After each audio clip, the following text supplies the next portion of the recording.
तो आज हम लोग क्या पढ़ने वाले हैं? Subject and predicate. पहला क्वेश्चन है, व्हाट इज सब्जेक्ट? सब्जेक्ट क्या है? आंसर, दैट नाउन और pronoun which is the door of action in a sentence is called the subject. जब वाक्य में नाउन या प्रोनाउन किसी कार्य को करता है या चर्चा का विषय होता है उसे हम क्या बोलते हैं? सब्जेक्ट बोलते हैं।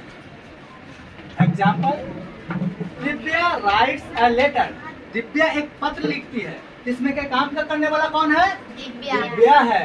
दिव्या क्या काम कर रही है? पत्र लिखने का। तो दिव्या क्या कहलाएगा यहाँ? सब्जेक्ट। शी अब्यूजेज यू, वह तुम्हें गाली देती है। तो अब बताइए यहाँ पे गाली देने का काम कौन कर रहा है? शी क्या कहलाएगा? सब्जेक्ट। क्या काम कर रहा है? गाली देने का। किसे गाली दे रहा है? तुम्हें। तो काम का करने वाला क्या कहलाता है? सब्जेक्ट कहलाता है। नेक्स्ट क्वेश्चन है, व्हाट इज प्रेडिकेट? प्रेडिकेट क्या है? The part of the sentence that tells about the subject is called the predicate. वाक्य में सब्जेक्ट के बारे में कुछ कहा जाता है, सब्जेक्ट के बारे में जो भी कुछ कहा जाता है तो क्या कहलाता है? प्रेडिकेट कहलाता है। Example, Pavan is calling you. Pavan तुम्हें बुला रहा है। अब बताइए पवन क्या काम कर रहा है? क्या कहा जा रहा है?